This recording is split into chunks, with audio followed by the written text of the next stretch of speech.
When we opened our Hollywood in the Heartland exhibit at the State Historical Museum of Iowa in 2014, we knew of a story that was really important even though his time in Iowa was very short-lived. It was a man named Oscar Micheaux.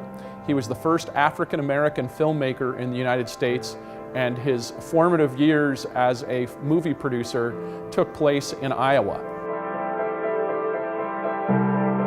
In 1916, he moves to Sioux City, Iowa, and he starts writing books and opens his own publishing house called the Western Book Supply Company.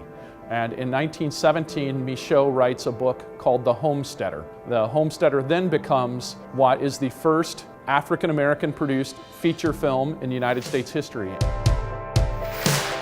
The 19-teens are a period when films are being made and African Americans aren't being represented. And if they are, it's in a terribly negative and racist light. Perhaps the best known film of that period is D.W. Griffith's The Birth of a Nation. It's a terribly, terribly racist depiction of African American people. And what Micheaux does is show African Americans as just part of the American fabric. And so The Homesteader is largely autobiographical. Micheaux was mindful of how African Americans were being depicted.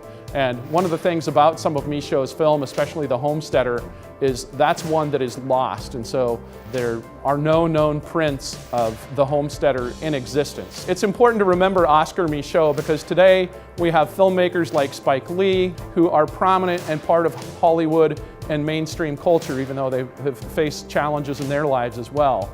But Oscar Micheaux is making films at a time when African Americans aren't part of mainstream culture in many cases and are still making the case why they should be. He's where it all begins, and his time in Iowa is a formative time in his film career.